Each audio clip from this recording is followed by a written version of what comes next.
Estamos en comunicación con Lucas Gobo, es economista del equipo de la UNDAB, la Universidad de Avellaneda. ¿Cómo estás, Lucas? Alejandro Costanzo te saluda. ¿Qué tal, Alejandro? ¿Cómo estás? Muy buenas tardes. Bien, buenas tardes. Bueno, comentanos sobre este informe que realmente es lapidario con respecto a la generación de pobreza en la República Argentina. Sí, así es. Lo que vos decías antes, esta cuestión de presentar el dato de pobreza en base a la cantidad de minutos, ¿no? Que por minutos hay 6 pobres nuevos, es más que nada para que se tome conciencia de lo que está pasando, porque no deja de ser una forma de expresar de manera distinta lo que ya sabemos, que en el último año se crearon más de 3.250.000 pobres. Ahora, vos dijiste antes que esto era producto de la evaluación, y es cierto, pero las evaluaciones siempre hubieron, aunque no tan fuertes como esta, pero siempre existieron. El problema es que esto ha sido en un contexto en el cual el gobierno sacó del signo cualquier tipo de restricción, por ejemplo, sobre la compra de capitales, y una vez que lo volvió a implementar, los medios hegemónicos salieron a decir que bueno, que el resto de los países también tienen restricciones en la compra de capitales, por lo cual era lógico. Se acordaron tarde, ¿no? Por supuesto, pero se volvieron a acordar que se puede implementar una restricción a la compra de capitales, que ahora es para 10.000 millones para 10.000 dólares por mes, para las personas físicas y empresas, y además volvieron a elevar de vuelta las alícuotas de retenciones. ¿Qué pasó? Cuando salimos del cepo se generó una devaluación, pero también se eliminaron las retenciones, y eso es el efecto que tuvo en la economía, es que se dolarizaron el precio de los productos. Como consecuencia, a medida de las constantes devaluaciones que se fueron dando lugar en los próximos 6 años, después de esa salida del cepo, el precio de los alimentos fue mucho más elevado, su inflación, que en el resto de los bienes de la economía, de bienes y servicios. Exceptuando, por supuesto, los servicios regulados, ¿no?, que maneja el gobierno, que en el caso de la luz, el agua y el gas tuvieron aumentos en algunos casos por encima del 3.000%.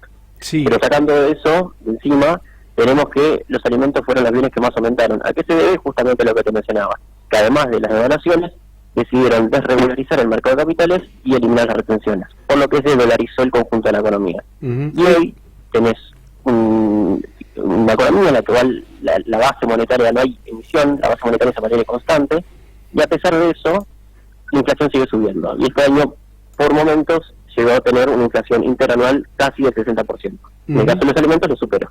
Eso, como os decía, genera un aumento de la pobreza, que es realmente preocupante, porque no es solo el aumento de la pobreza, sino que además aquellas personas que están por debajo de la línea de la pobreza cada vez están más lejos de salir. Les cuesta mucho más al que está peor, ¿no? Se amplía la brecha.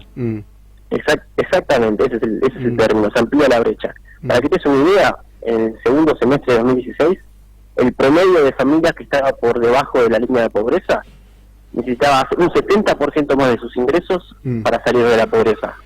En cambio, ahora, ya en el primer semestre de 2019, para poder salir de la pobreza, estas familias, el promedio de familias que están por debajo de la línea de pobreza, necesitan un 117% más de sus ingresos. Es decir, que no son los más pobres, sino que los que son pobres son mucho más pobres de lo que eran. Lucas, ¿cómo evaluás vos las políticas del gobierno, las políticas económicas?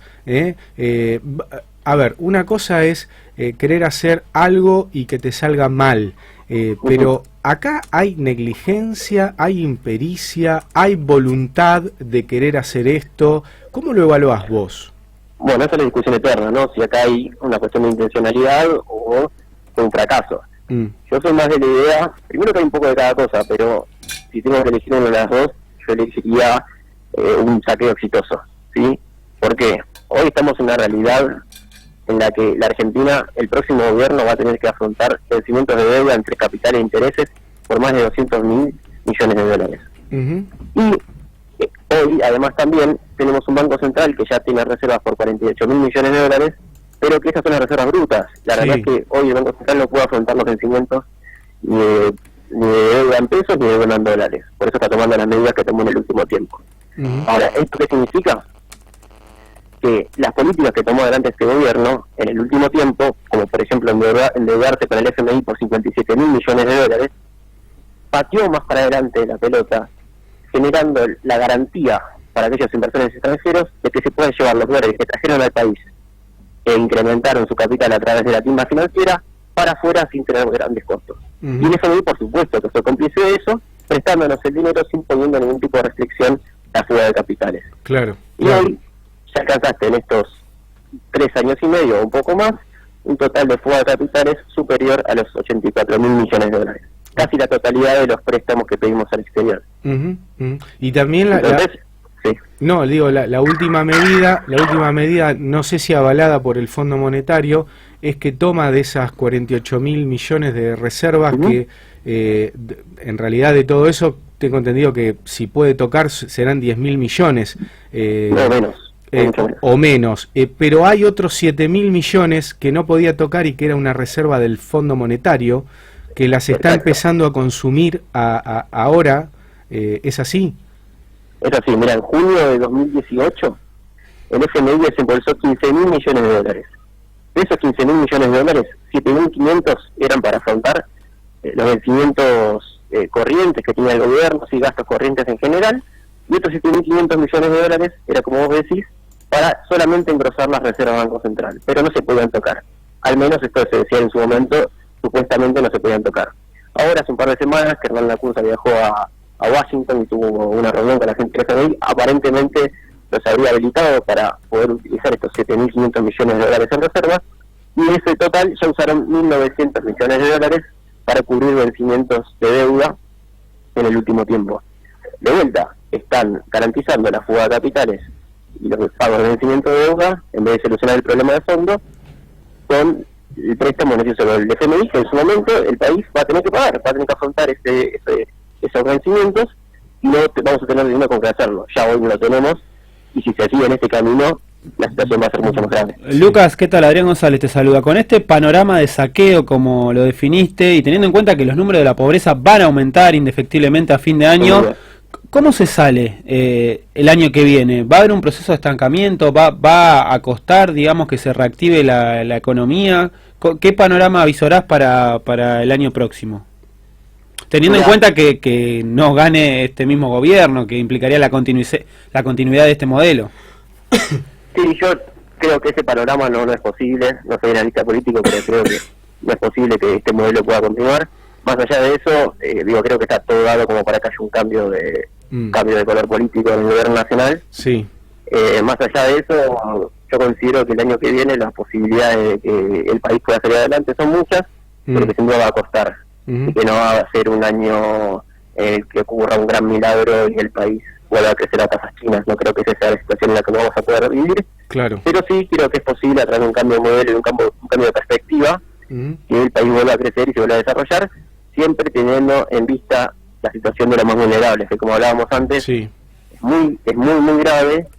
Y ahí yo me permito hacer una aclaración que por ahí no tiene mucho que ver con mi rol de economista, que por el que me llamaron, pero cualquier gobierno a través de políticas públicas podría, por ejemplo, y no es muy difícil, cubrir los problemas de alimentación en un país, sobre todo en un país como el nuestro. Digo, si existe la voluntad y la intención política de hacerlo, se podría hacer.